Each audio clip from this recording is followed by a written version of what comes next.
بسم الله الرحمن الرحیم. السلام علیکم بینندگان گرامی. امیدوار هستم که در هر نقطه دنیا باشین خوش و آرام باشین. Good afternoon. Today is September 13th, 2020. I hope that wherever in the world that you are watching us, that you are in the best of health and in the best of wealth of knowledge. امروز تاریخ 13 سپتامبر است 2020 و امروز در برنامه ما اول از خوش آمدین.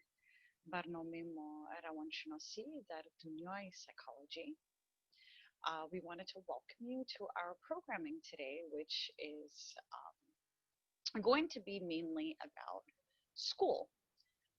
امروز بخیر برنامه ما راجع به مکتب است و بخیر انشالله حتما متوجه هستیم که در هی هفته که گذشت یا این هفته که در آینده میایه بخیر مکتب ها پس شروع شده و امیدوار هستم که بخیر و به خوبی اولادایتان و فامیلایتان شروع کنن به مکتب. چند چیز بسیار مهم میخواستم امرایتان شریک بسازم.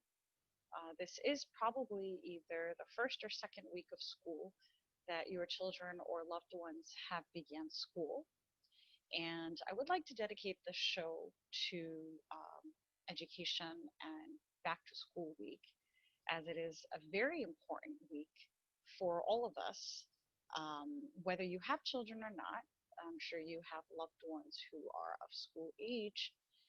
And if you feel that this will not benefit you from a parental point of view, it will definitely at least help you to guide somebody else.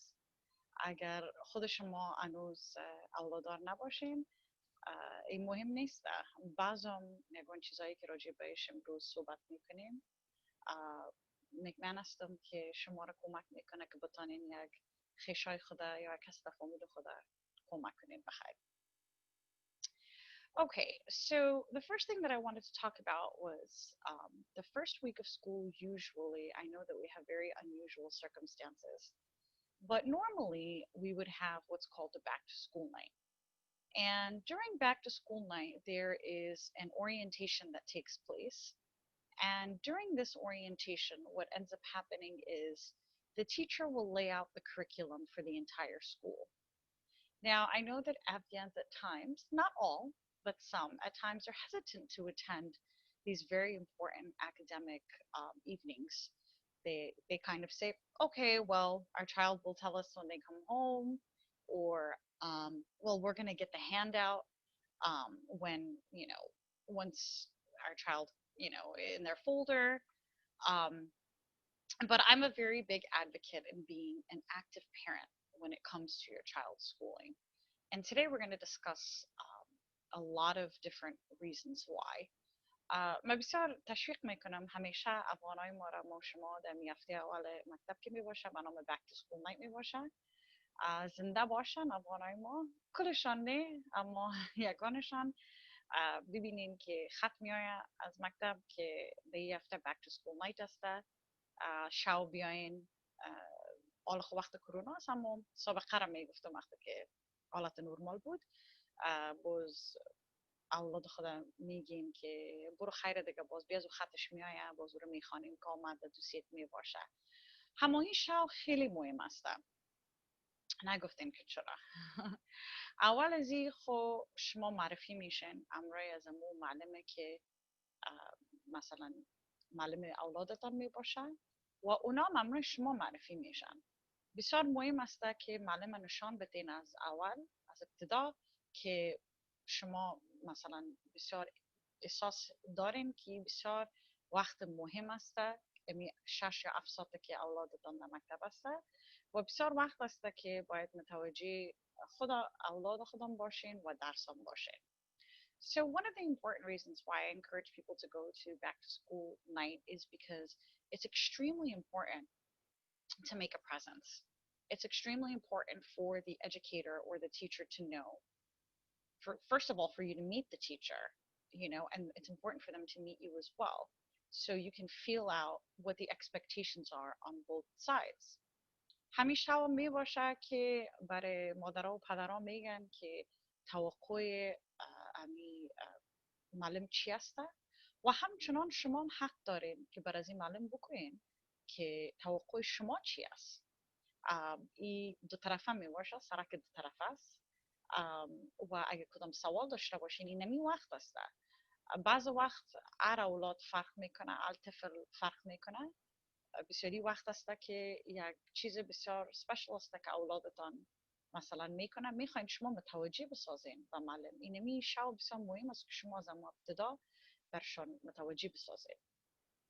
There may be some very specific and unique circumstances that your child is facing, and now is the best time, better than ever, from week one, to make the teacher aware of what those special accommodations will be, or what, there might be something, a very small quirk. It doesn't even have to be anything special needs related. And you just want to make sure, hey, my child needs to be in the front row because A, B, and C. It's the best time to get them prepared, get yourself prepared, and get them prepared for the entire school year. Also, you will be obtaining a copy of the curriculum. Now, I know that this usually teachers will put it in the folder and allow for parents rather to review it at a later time. However, at that later time, they're not going to be as receptive, and they're not going to give you that attention that they will during this evening.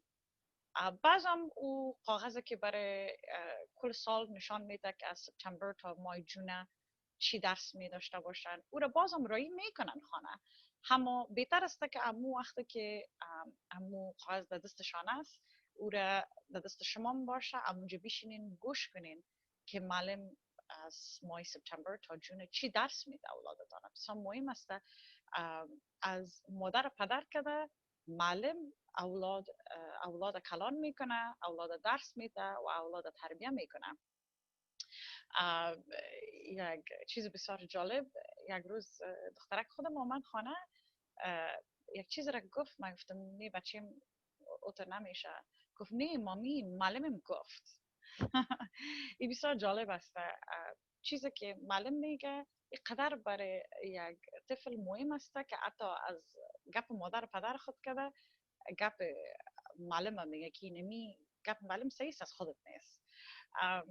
Just a funny story that my daughter came home from school one day and we were talking about something and she said, no mommy, that's not the right way, my teacher said this is the right way, so that's how it is, right? So children really view their teacher as a very an incredible role model, and also they take what the teacher says like gold. They'll believe anything that the teacher says over anybody else, even their own parents sometimes. So just be very aware of that. Okay, great. So another thing that I wanted to bring up was a check-in, daily check-in. So first week of school is a very difficult time, especially now during this COVID period where some of us are in blended learning modules, some of us are in, completely remote. Most people are in completely remote situations. It's a very important time to check in with your child. There are certain questions you can ask them. For example, whether it's remote or blended, it doesn't matter. How did your first day go? What differences do you see? How do they make you feel? These are really important questions. Not just how did your day go? Asking your child how did your day go, your child is going to say it was okay, it was good. That's it. You're not going to get more than that out of them, right? مخصوصا در اول هفته اول یا دوم مکتب که شروع میشه بسیار سوالای مهم است که آدم باید از اولاد خود بپرسه. درست است که بسیاری مادر و پدر پرسان میکنن روزت خوب تیر شد؟ باز مثلا اولادش میگه خوب تیر شد. چی رو یاد گرفتی؟ منشم. بسیاری وقت است که مادر و پدر می سوال میکنن، باز جوابشان اونقدر چی نمی باشه.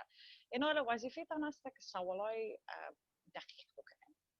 مثلا امروز چی احساس کردی؟ حال خود مکتب هم فرق میکنه، یگان نفر از خانه درس میخوانه در کامپیوتر ریموت، یگان نفر یک دو روز در مکتب میره، دو روز از خانه درس میخوانه.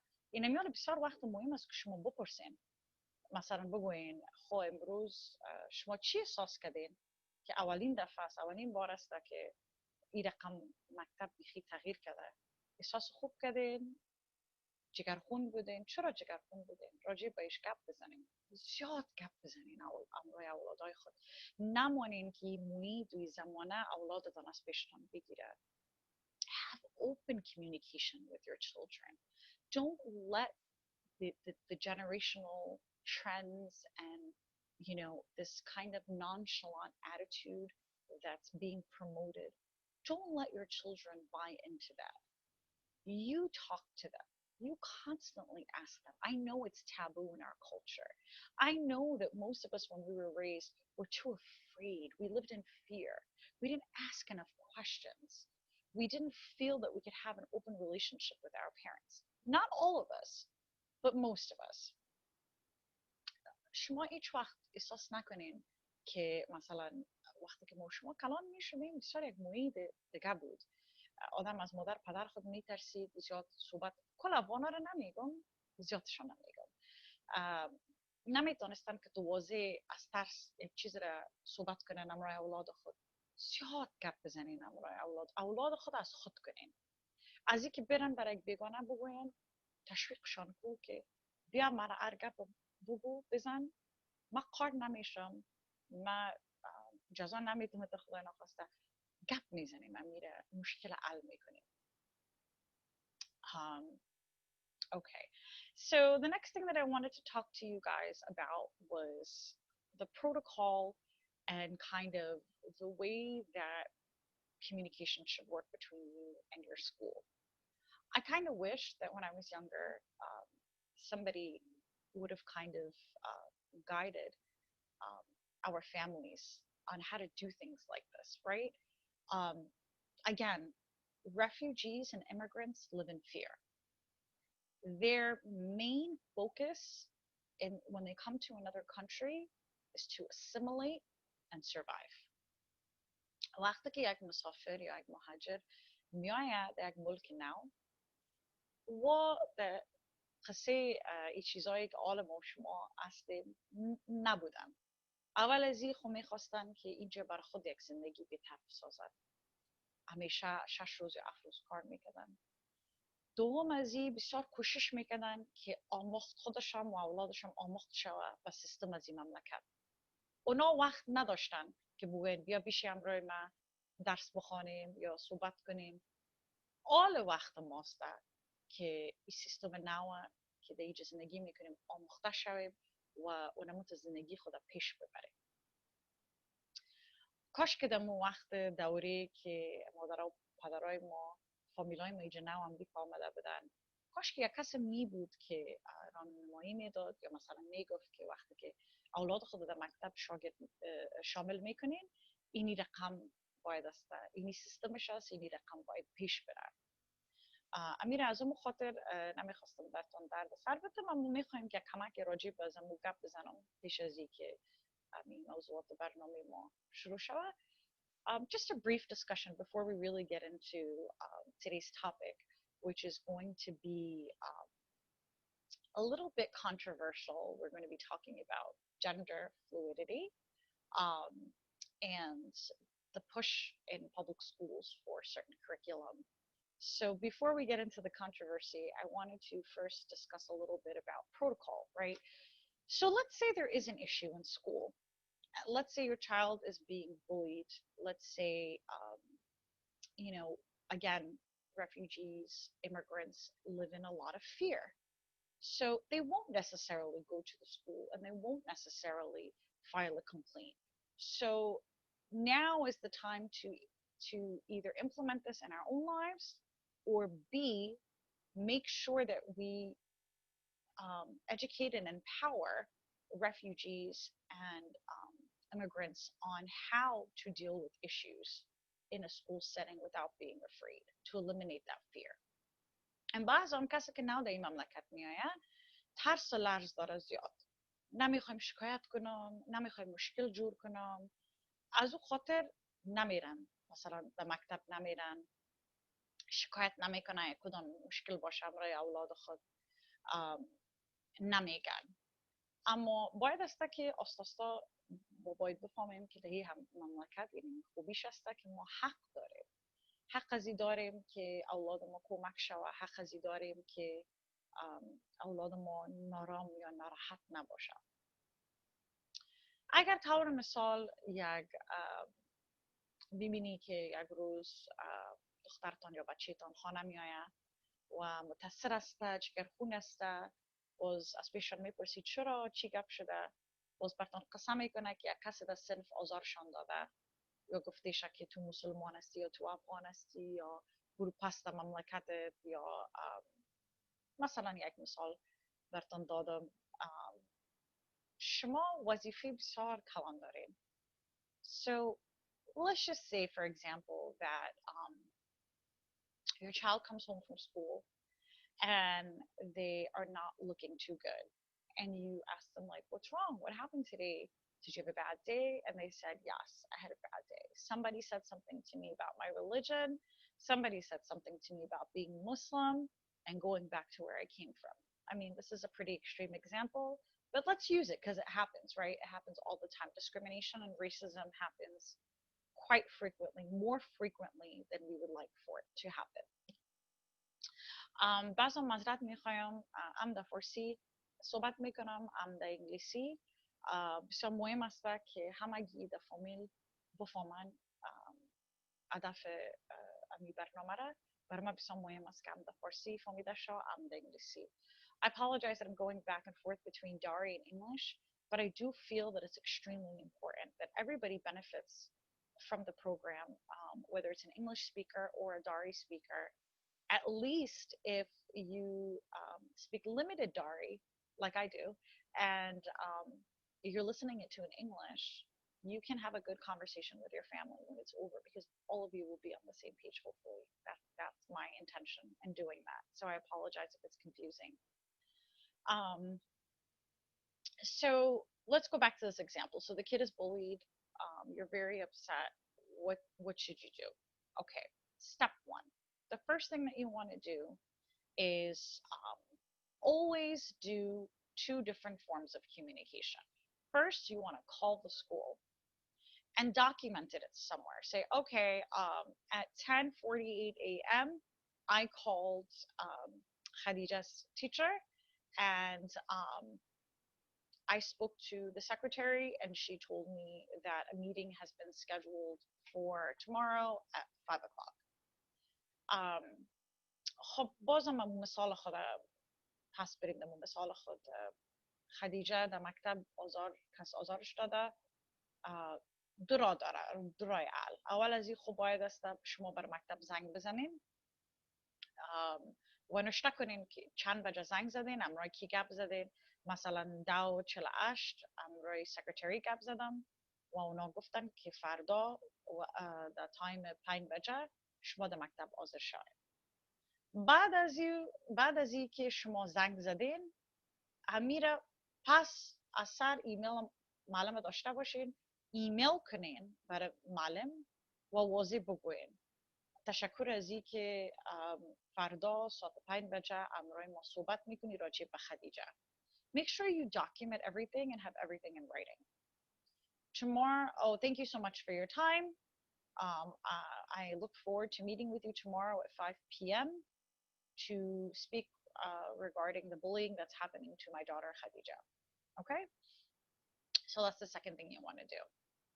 Then when you go there, you want to make sure beforehand you have a piece of paper ready, and on your piece of paper you have very specific points jotted down already. You want to write down the time that the incident happened, who was involved in this incident, and what happened as a result. Who was the teacher or the adult that was in the room at the time.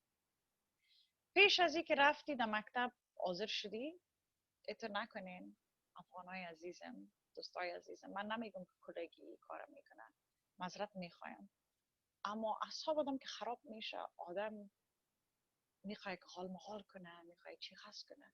اما ده تو کارا هیچ وقت چیز حل نمیشه. فقط هر کس طرف سعی میکنه میگه که آدم خدای نخواسته تکلیف داره، این رقم شده نمیشه. شما پیش از پیش کاغذ بگیرین، در کاغذتان یادداشت کنین که مثلا چهارشنبه ساعت 12 بجه دخترم خدیجه در لانچ تایم خود بود و سنفیش اینی آمد پیشوریش گفتش اینی گپا را برش زد و از پیش دخترتان پرسان کنین که یا بچهتان که دونمون وقت کی حاضر بود، معلم بود، پارا بود، لانچ اید بود، کی بود امونجا، کدام کلان بود امونجا. So again, make sure that you document who was there, what time the incident happened, who was the adult that was watching, and who were the children who were involved. برای که باز اونجا که میری مثل یک تحقیقات است، 100 سوال از پیشت میکنه. خودت پیش از اینکه سوالا را از پیشتان بپرسه شما تیار باشین، آماده باشین برای سوالای از وا. و هر چقدر که شما بریم در مکتب نشان بدین که مثل یک وکیل واره، دوسیتان تیار باشه، کالای خوب در جانتان باشه، بسیار تشویق کنین. بیاز و افغانای ما نام خدا پیشه نیستیم و کالای خوب میپوشیم. یعنی منظورم است که خوب لوکس برین و نشانشان بدین که ما جدیستیم، اولاد ما جدیسته، این مسئله جدیسته و ما کل چیز را داکیومنت کردیم. باز اونا شما را بسیار جدی میگیرن، میترسن. Right? So if you go in there and you're wearing sweats, your message is not going to be relayed as properly, right? Go in there. I mean, Afghans are great at this, right? We dress well, we look well. Go in there in your best clothes and have your paper documented with all that information ready. Show them that you're like an advocate, you're an attorney for your child, and you're ready to deal with anything, any possible issue that is ready. You have all the information because they're going to ask you 100 questions anyway, so at least be prepared. Okay. After you leave this meeting, you want to make sure you thank everybody, you smile, and you ask for when there's going to be a follow-up because they're going to go back to the other child and they're going to ask that child their side of the story, right? Which is the fair thing to do. بعد از او باز شما با بسیار لبخند و بسیار خوبی با تشکری میکنین ازشان، با من خدایی میکنین. باز بعد از او از پیششان میپرسین خو اینال چی میشه. خو اینا باز ما میرن پس امو دختر یا بچه‌ای که آزار دادن اولادتان میرن از پیش از ما میپرسن که چی گپ شده، چی مسئله بود و حقشان است که کار بکنن. برشان از پیششان بپرس که چی وقت پس امر شما تماس میگیرن. باز ما باید یک وقت تعیین کنن براتون بگویم. Again, when you go home, you want to send a thank you email. And in your thank you email, make sure you mention that you're waiting for the follow-up. That way, it's documented and it's on paper. پس که سونخانتان رفتین، حتما امور باز هم تشکری ایمیل کنین برشان و بگوین که شما معطل هستین و آماده هستین به هر وقت که نتیجه از این مسئله رسید بخیر. این بسیار مهم است. این حالا خدای ناخواسته یک هفته تیر میشه، خدای ناخواسته هیچ نمیتونه کس بگویه که گپتان مثلا کج ببرن یا گپتان کل چیزتان در ایمیل هم داکیومنت شده، در تلفن هم داکیومنت شده. اونا نمیتونن که چیزی براتون بگوین چون خودتان اسناد و ثبوتتان داره. ثبوت نگاه کردن در امریکا خیلی مهم است. Documenting everything and everything you do in this country is extremely important. You want to always have everything backed up in an email or in a document because next week, if somebody tries to say, wait, who did you talk to? What are you talking about? You're going to be like, wait, I'll hold on one second. Let me go into my email. And you take that email and you forward it to the person. اگر مشکلتان حل نشد امرای معلم بعد از اون میتونید سرمعلم بگوین. اگر امرای سرمعلم مثلا مشکلتان حل نشد میرین the chancellor's office. هر طبقه بالا رفته میرین تا که راه حل پیدا شد. Look, if your issue is not solved with the teacher, you move up in the ranks. You go to the principal. If the issue is not resolved with the principal, you move in rank and you go to the chancellor's office. There are so many different offices and different departments that you can visit when it comes to the Department of Education to make your voice heard. All right, I hope that that was helpful. That was just a little tidbit about how to communicate with your school. The next thing I want to talk to, and the last thing I want to talk to when it comes to the protocol of school is IEPs. Um, آخرین چیزی که میخوایم راجع به هفته اول مکتب گپ بزنم، اگر شما میبینین که اولادتان مشکلات داره در صنف و کسی همراهشان کمک نمیکنه، شما اجازه دارین و حق دارین که بگوین امی دخترم یا امی بچیم درس صحیح درک صحیح understand کردن نمیتونه، صحیح نمیفهمه. ما احساس میکنم که این کمک زیادتر کار داره. حقتان است که شما بر معلم بگویید، باز یک خط نشته کنین برای School Assessment Team. یک تیم، یک بخش مکتب است که مجبور هستند که یک چند امتحان است که از پیش اولادت میگیرن. باز اگر امتحان ناکام ماندن، باز معلوم میشه که آیا ای باید یک صنف مانده شوه که از بجای یک معلم 4 معلم باشه. ای کدام عیب نداره، ای کدام گناه نداره. ای صرف بر از است که اولادت کمکی که ضرورت داره بگیره. So I wanted to talk a little bit about children needing extra help. You know, and I think that there's a taboo in our culture that, you know, when it comes to special education and when it comes to IEPs, and it's very unfortunate because the Department of Education in this country in particular, which is a beautiful thing and does not exist in the majority of countries in the world, is there is what's called a school assessment team. If you feel that your child is behind and can't catch up, and maybe the one teacher instruction is not working out when there are 25 to 30 students in a classroom. Maybe this is not the way your child should be learning. So what do? You write a letter and you request that your child is assessed by the school assessment team. They will give your child a series of tests and they will observe them. After observing them and testing them, they will, if they determine that this child is in need of these services, they will give them what's called an IEP, an individualized educational plan. Okay? اگر دیدن که ضرورت است که اولادتان کمک بیشتر کار داره، از اون صنف میکشیشانه در یک صنف دیگه میمانن به نام ICT, Inclusive Classroom. Okay?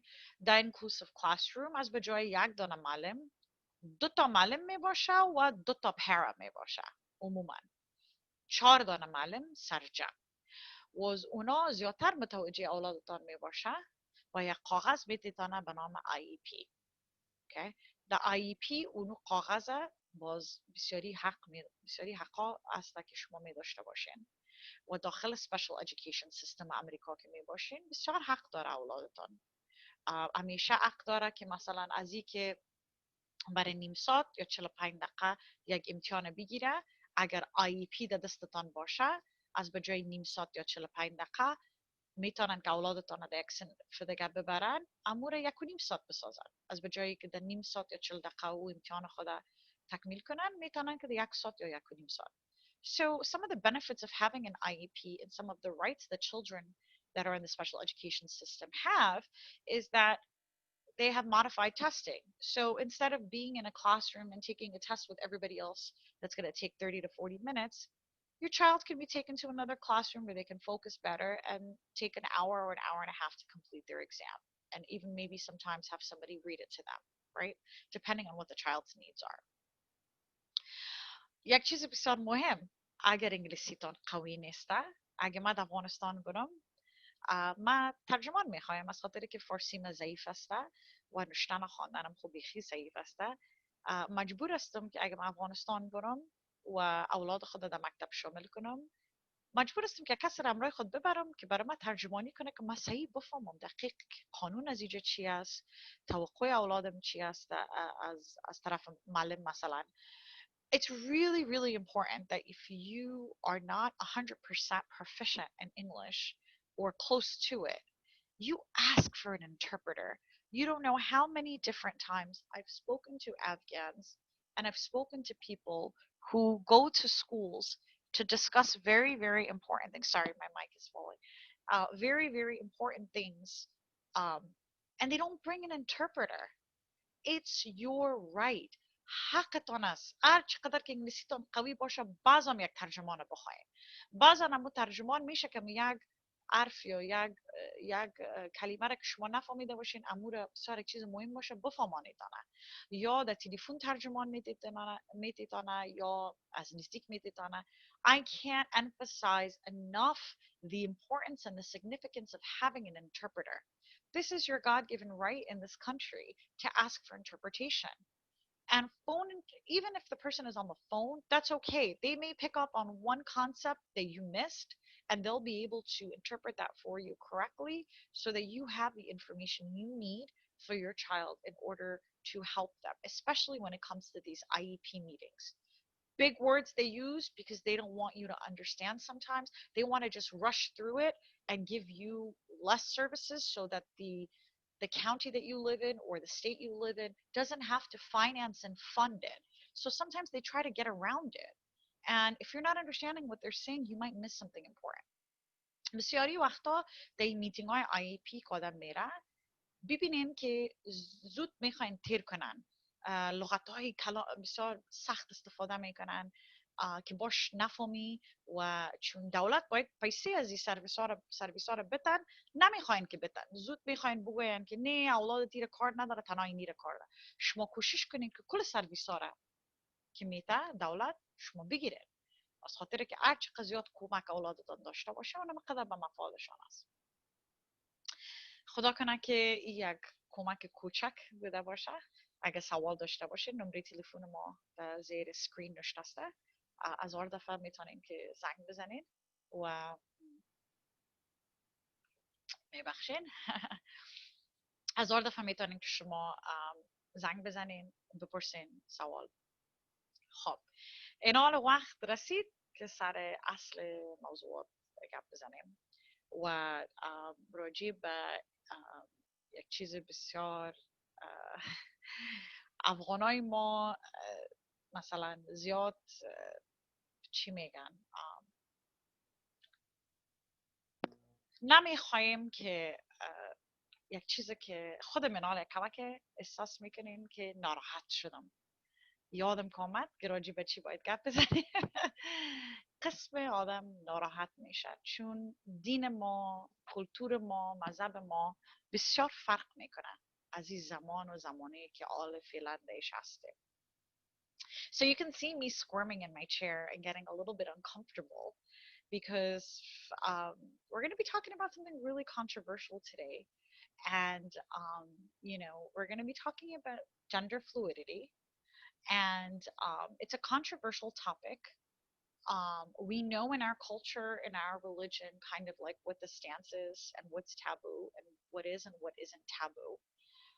But I think in the same token, what's happening is that it's something uncomfortable that's swept under the rug that just needs to be addressed and needs to be discussed as soon as possible. I want to start off with a disclaimer that as Muslims, and in particular, I speak of Muslim Afghans because that is our targeted audience. Everybody else who watches is more than welcome to watch and more than welcome to view. We welcome it. But since the targeted audience here is Afghan Muslims, I really want to say, and I can't emphasize this enough, our religion and our culture should be tolerant. I'm going to be honest. There's a lot of things that we unfortunately do not tolerate, but our religion is extremely tolerant. Our religion teaches us to respect and to love each other regardless of your your creed, your race, your religion, and your belief system. Please, brothers and sisters, ladies and gentlemen out there, please, before I begin, let's make it very, very clear. I am not sitting behind the screen and telling you that the new norm that we're going to be discussing today is right or is wrong or judging anybody who plays into these mentality or this movement, for lack of a better word. I'm an extremely tolerant person, and because that's what my religion asks me to do. That's the best way that I can say it. Do religions have certain specific views? Does Islam have a very specific view when it comes to LGBTQ and when it comes to gender fluidity? Absolutely. Islam has a very, very specific stance on when it comes to, it's very clearly stated that you're born a man or you're born a woman. And it's very clearly stated that a man is supposed to marry a woman.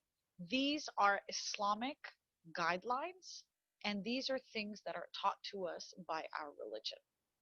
That doesn't mean that we disrespect or dishonor somebody who has a different belief system. So please know and understand that when I discuss today's issue, that it is for you to become aware of what is happening in 2020 when it comes to the topic of gender fluidity.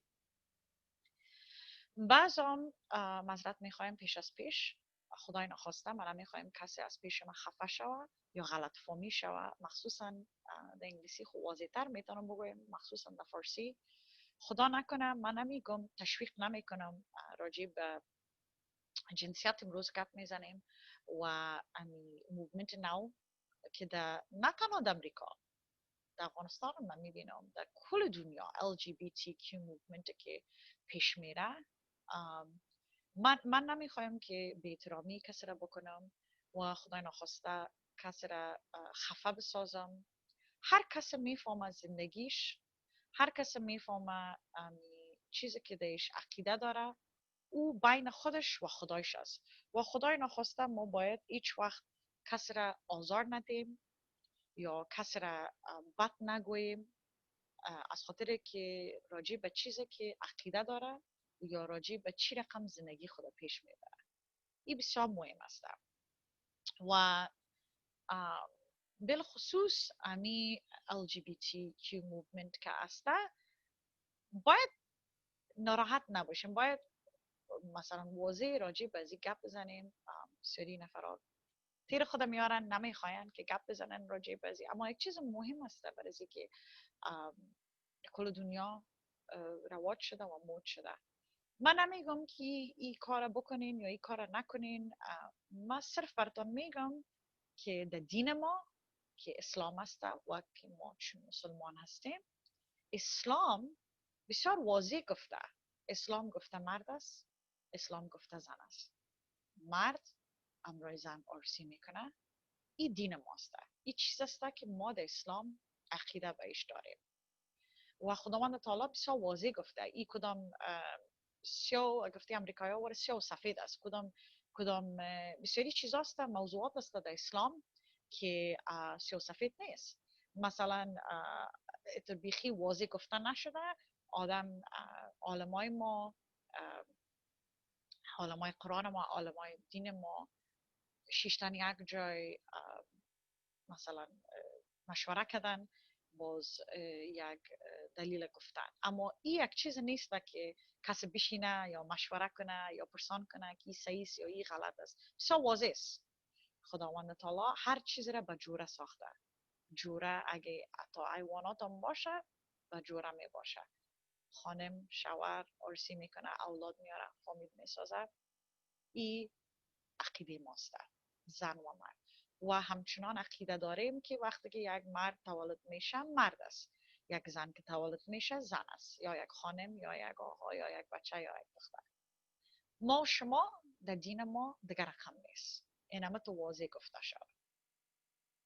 And so coming back to the topic, so the reason why we bring up this topic after we talk about school is because so in 2017, especially you guys are صدای حق television is in California, right?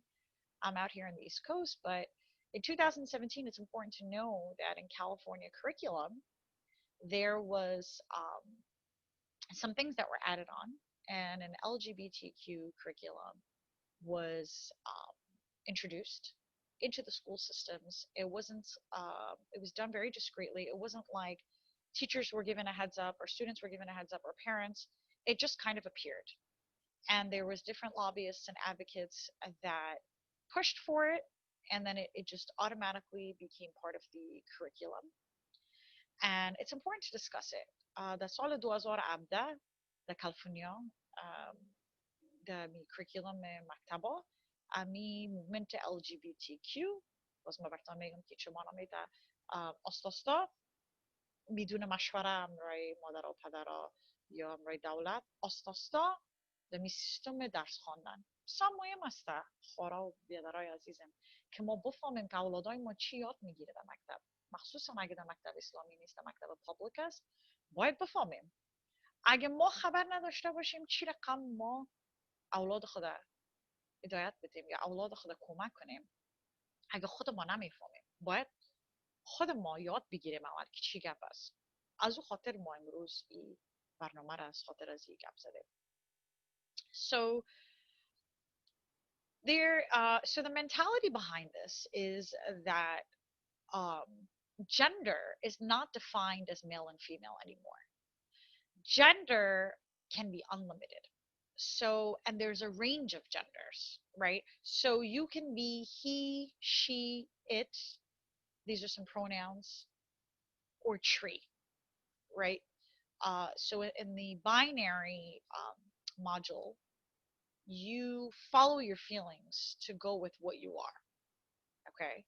So یک چیز بسیار جالب است که آل جنسیت یک انسان به مرد و زن نیست آل میگن که اگه میخوایی هر چیزی که خودت احساس میکنی اونمو چیز باش اگه امروز احساس میکنی که مرد هستی مرد باش اگه صبح فردا احساس میکنی که زن هستی زن باش اگه 2 روز بعد احساس میکنی که درخت هستی درخت هستی درخت میتونی باشی اینی تغییرات آمده در جنسیت انسان او وقتا جنسیت با معنای چی میل فیمیل زن مرد آله هر چیز که میخوایی مرد هستی زن هستی درخت هستی میز هستی این تو یک چیز برآمده و از سن کودکستان که شروع کردن استاد مکتبا مثلا یک کتاب میگیرن برای یک اطفال میخوانن که در مثلا صنف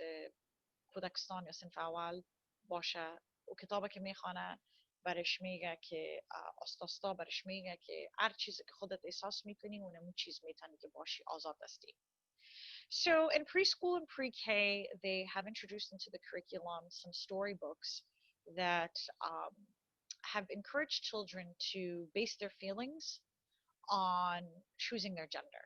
So if today they feel like they're a girl, then they can be a girl. Tomorrow, if they feel like they're a tree, they can be a tree. So that's kind of what this new curriculum is about. It's important to educate yourself because your children are in this educational system. And it's important for you to know and learn it before you can help your child learn it and understand it. So again, in 2017, this thing was introduced called the gender spectrum. And that basically does not limit your gender to 2 things and makes it unlimited genders. Transgender, fluid gender are some terms that are being thrown around. سر از 2017 یک سپکترم به نام جنسیت سپکترم که از بجایی که تنها زن و مرد میتونی که بگویی که هستی هر رقم چیزی که احساس میکنی میتونی همو باشی و چون این حال از کودکستان حتی در کارتونا بود که آمده دین شو سعی کردم یک خانم به نام برندل لبسک که اونا مسلمان هم نیستن اما خوب پروگرام ساخته بودن نگاه کردم نشان دادن که حتی در کارتونا هم یک مثال نشان دادن چیزایی که از نگاه سایکولوژی آدم متوجه نمی باشه در کارتونا است. مثلا او نفر در کارتون یک دانه بانجو رو میگیره و یک دانه کوره میگیره، او رو توتا میکنه، میگه اینی سلات قدیمی است. بعد از او سلات میگیره، او یک سلات دیگه جور میکنه، دیش کو مندازه، دیش مچ مندازه، دیش زیتون مندازه، باز یک چند چیز جالب دیگه مندازه دیش. خب بوده گدوات میکنه، میگه ای که است ای سلات نوزمان است. بسیار یک مطل جالب بود و میخواستم امرایتان شریک کنم برای از اینکه راستی هم منم تو یک گپ شده. آل آزادی از دین و مذهب انسان کرده، آزادی بسیار نه تنها در امریکا، کل دنیا یک مود رواج نو برآمده که آزاد باشه، هر چیزی که احساس میکنین اونمو را پیش ببره و قانون و همه چیز امو طرف رفته، حتی قانونا تغییر کرده، امو طرف رفته، طرف آزادی انسان.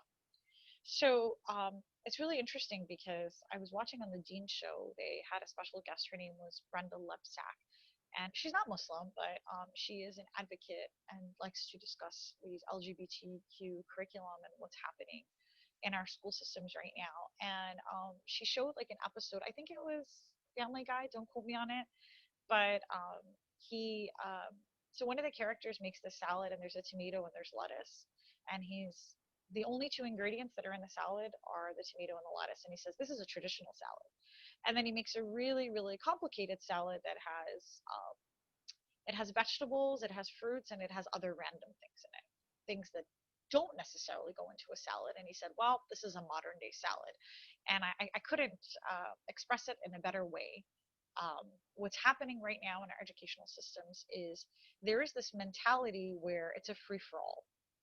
Whatever you feel and whatever makes you feel good is what you should do. And this is being encouraged and pushed through our school systems. Um, so, for example, Alex can come to school today, and Alex, when there is a form to be filled out, before it was male or female. Now it is male, female, um, queer, binary. So let's talk about some of these definitions so you can understand. وقتا اگه الکس مکتب میرفت یا احمد مکتب میرفت در فرمی یک چیز نشته بود جنسیت چی است، مرد است یا خانم هستی، زن هستی، آل دیگه چیزا دو اضافه شده، مرد هستی، زن هستی، نمیفهمی، Q questionable یعنی سوالا نمیفهمی که چی هستی، fluid اردویش هستی، اینی قسم چیزاست. این حالا میخوایم که امور یک کمکی براتون بگویم.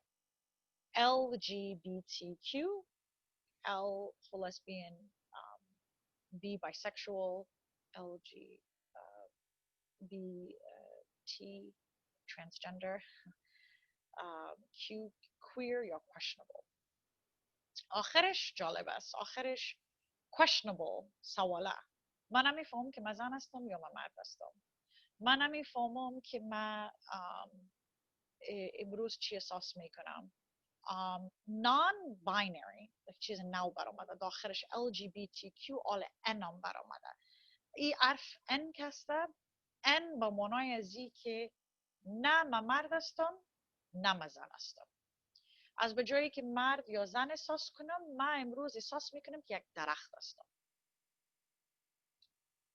یک دقیقه چپ شده من میاله، از خاطر که برای من خیلی جالب است. ببخشید مرا، معذرت میخوایم اگه کسی این چیزی را عقیده داره، معذرت میخوایم اگه کسی این چیزی را باور میکنه، معذرت میخوایم بسیار، مرا ببخشید، خفه نشید. اما چطور یک انسان میتونه صبحکی بخیزه و گوید امروز احساس میکنم که درخت هستم، امروز زن نیستم، مرد نیستم، درخت هستم. خداوند تعالی درخت ساخته که درخت باشه. قوارش، جنسش، رنگش، وظیفه درخت است که ما را اکسیژن میده، میوه میده. انسان از نگاه ساینس هم ای کدام اتو نیست که بگوین که خو ای حالا میگن که این یک چیز ساینتیفیک است. این هیچ امکان نداره که یک چیز ساینتیفیک باشه. چطور یک چیز ساینتیفیک است وقتی که مثلا اگه یک کس ثبوت کرده بتانه بگوی خو امروز من احساس میکنم که درخت هستم، باز یک درخت شوه یک سیب جور کنه، اون وقت ما باور میکنم نه به خدا میتونی هر چیزی که احساس کنی اونمون چیز میشی. چرا خیک تو درخت شدی نمیتونی یک سیب جور کنی یا یک چیز؟ بعضم رشخندی نمیکنم، معذرت میخوام. یک چیز را ما میخوایم که ثبوتش بخوام. حالا من یک خانم هستم، من مثلا ارسی کردم، اولاد دارم، خداوند تعالی مرا رقمی که جور کرده، خداوند تعالی مرا اجازه داده که من بتونم وجود من تانست که یک اولاد در دنیا بیارم. درسته سر خانم نمیتونه یگان خانم ها تکلیف می داشته باشه، خدا همراهشان باشه، خدا کمکشان کنه. هر خانم نمیتونه یگان خانم ها را خداوند تعالی امتحان میکنه که نمیتونه اولاد داشته باشه، یا حق است یا از طرف خداست. من نمیگم که خدای نخواسته از طرف خدا نباشه یا چی باشه، اما بعضم رقمی که بیولوژی یک زن می باشه، ولی مرد نمیتونه که یک اولاد در دنیا بیاره. خداوند تعالی مرد تو نساخته که بتونه اولاد داشته باشه یا بیاره. So what's the psychology behind the LGBTQ movement? It's important also to be educated and to understand that so there is an evolutionary theory that comes behind this, right? So the psychology behind it is that this is an evolution. Our genders are evolving. Our genders are progressing. So children should choose what gender they want based on what they feel.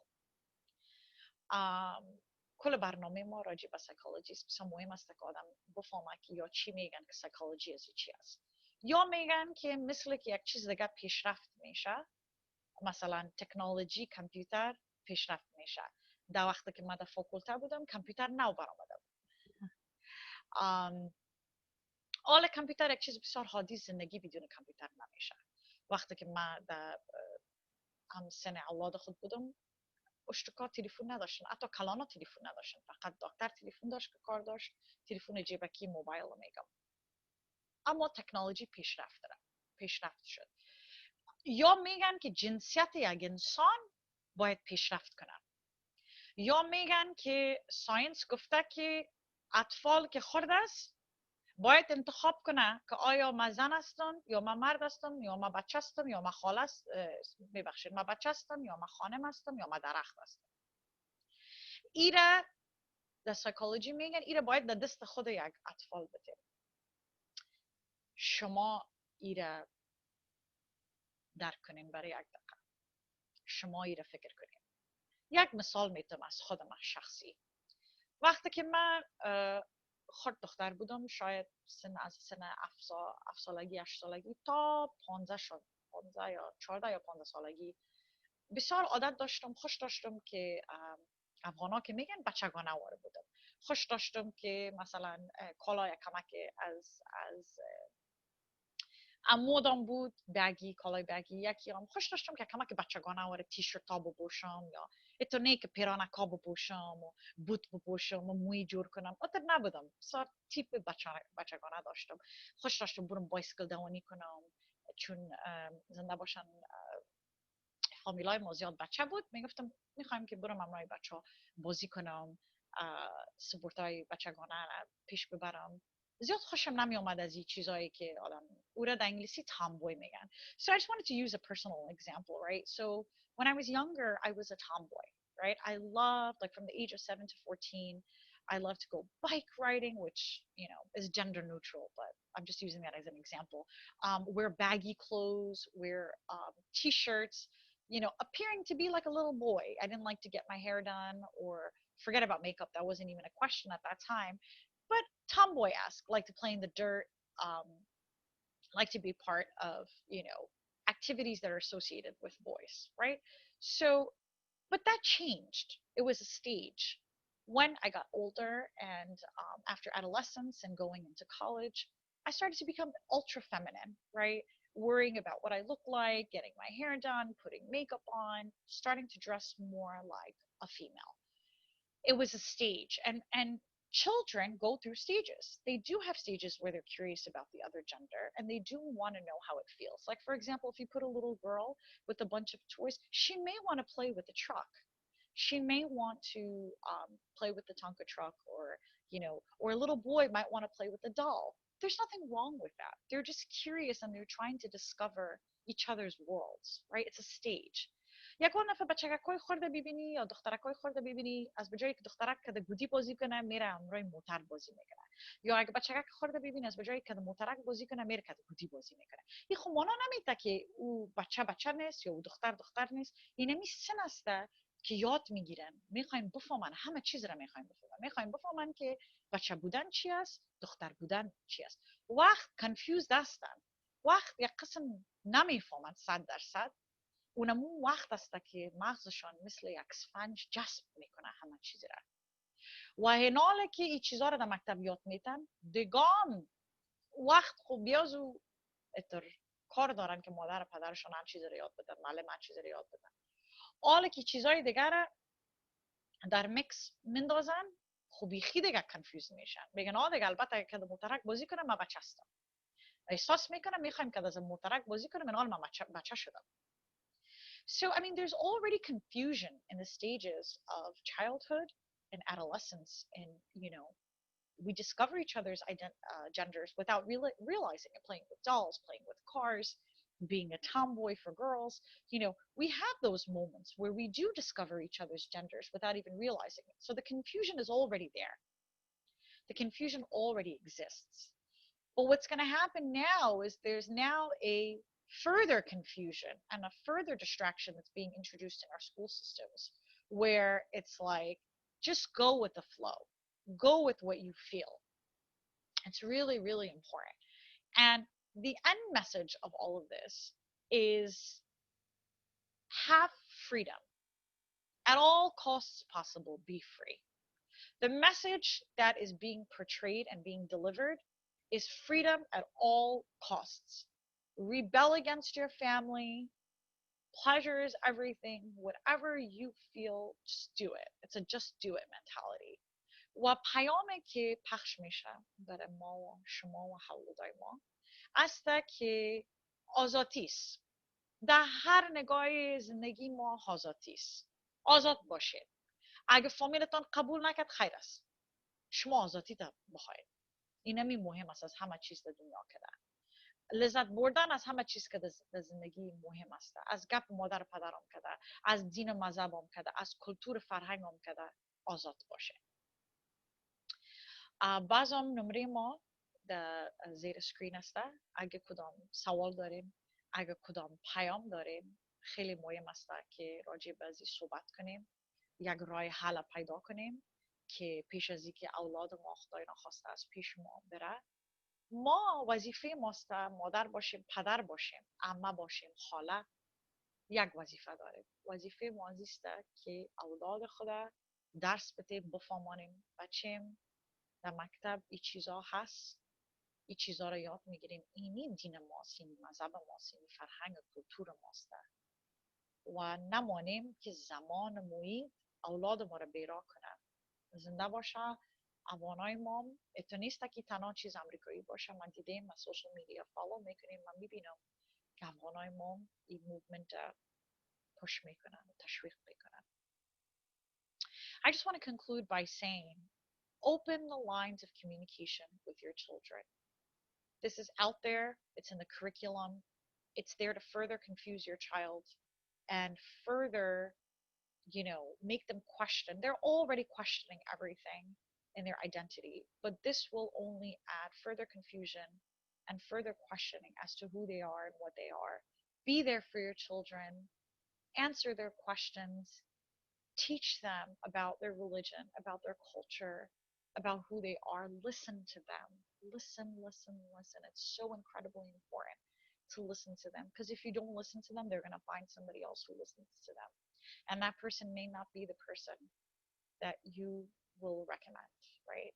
اگر اولاد ما، اطفال ما گپشون گوش نکنیم میرن پیش کسی بگه که گپشون گوش کنن و میشه که همون نفر که گپشون گوش میکنه در راه حق و خوب تشویقشان نکنن.